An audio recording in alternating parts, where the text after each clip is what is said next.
आइए प्रार्थना करते हैं। स्वर्ग और पृथ्वी की सृजनहार पिता, इस मौका के लिए धन्यवाद देते हैं कि आपके पवित्र और सत्य वचन को सीखने जा रहे हैं। हमें समझने के लिए बुद्धि दे, यीशु के नाम से मांगते हैं, आमीन। जय मसीह के दोस्तों, यीशु के पास आकर विश्राम और शांति प्राप्त कीजिए। अभी भी आपको यह आशीष मिल सकती है। शैतान यह सुझाव रखता है कि तुम तो लाचार हो और अपने को क्यों कर आशीर्वाद दे सकते हो। यह तो सच है कि आप लाचार हैं, परंतु यीशु को उसके सामने ऊंचा उठाइए। मेरी मदद करने को पुनर्जीवित त्राणकर्ता उपस्थित है। उसी पर मेरा भरोसा है और वह कभी इस बात को सहन नहीं कर सकता कि मैं कठिनाई में पड़ूं। उसके नाम से मुझे जय होती है। वह मेरी धार्मिकता है और मेरे आनंद का मुकुट। किसी को यह सोचने की आवश्यकता नहीं कि उसका मामला निरुपाय है, क्योंकि ऐसा नहीं है।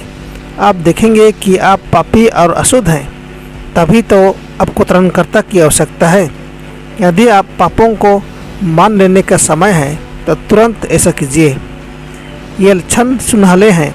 यदि हम अपने पापों को मान लें तो वह हमारे पापों को क्षमा करने और हमें सब अधर्म से शुद्ध करने को विश्वासयोग्य और धर्मी है। पर यूहन्ना 1:9। जो धर्म के भूखे और प्यासे हैं वे तृप्त किए जाएंगे, क्योंकि यीशु ने स्वयं यह प्रतिज्ञा की है। प्यारा त्राणकर्ता, उसकी भुजाएं हमें स्वीकार करने के लिए तैयार है और उसका प्रेम भरा हृदय हमें आशीर्वाद देने को ठहरा है। कुछ लोग ऐसा महसूस करते प्रतीत होते हैं कि उन्हें पहले परीक्षण काल में रखना चाहिए और उन्हें प्रमाणित करना चाहिए कि उनका सुधार हो चुका है, तब वे उसके आशीर्वाद का दावा कर सकते हैं। परंतु ये प्यारी आत्माएं उसके आशीषों को लेने का दावा कर सकती हैं। उनको उसके अनुग्रह की मसीह की आत्मा की आवश्यकता है कि उनकी त्रुटियों का उपाय करें, अन्यथा उनके अंदर मसीही चरित्र की नींव नहीं पड़ सकती। इसी चाहता है कि हम उसके पास जैसे हम हैं उसी हालत में आएँ, चाहे हम पापी हों या लाचार, आश्रित हों। पश्चाताप तथा क्षमा ये यीशु के द्वारा परमेश्वर के वरदान हैं। पवित्र आत्मा के प्रभावाधीन हम पाप के विषय में दोषी ठहराए जाते हैं और क्षमादान की जरूरत को महसूस करते हैं। सिवाय नम्र हृदयों के कोई क्षमा का अधिकारी नहीं, परंतु परमेश्वर का अनुग्रह ही हृदय के पश्चाताप की ओर फिरता है। वह हमारी सारी दुर्बलताओं से भली भांति परिचित है, तो क्यों नहीं वह हमारी सहायता करेगा।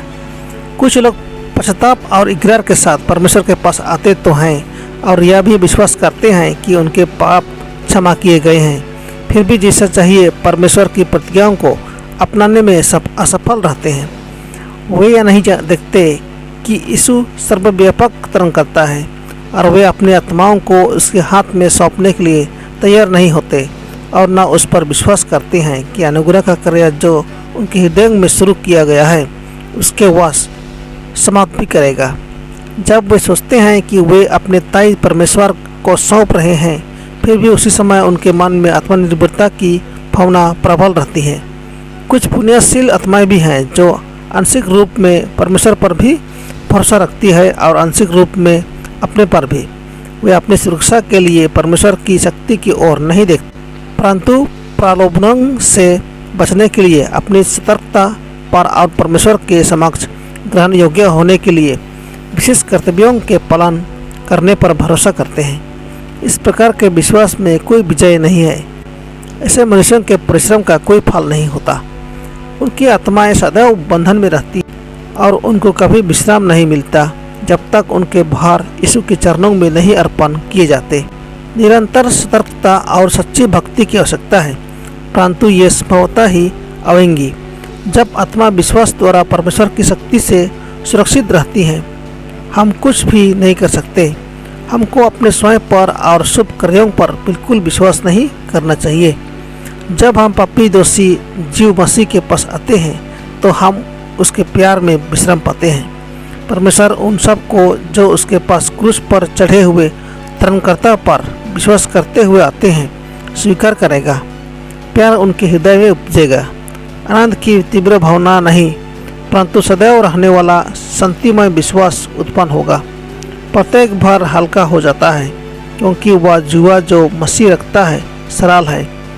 कर्तव्य एक आनंद बन जाता है और बलिदान भी सुखमय हो जाते हैं। वह रास्ता जो पहले अंधकार में छिपा हुआ मालूम होता था, अब धार्मिकता के प्रकाश से प्रकाशमान हो जाता है। यही प्रकाश में चलना कहलाता है, जैसा मसीह प्रकाश में है। परमेश्वर आप सबको आशीष दे। आमीन।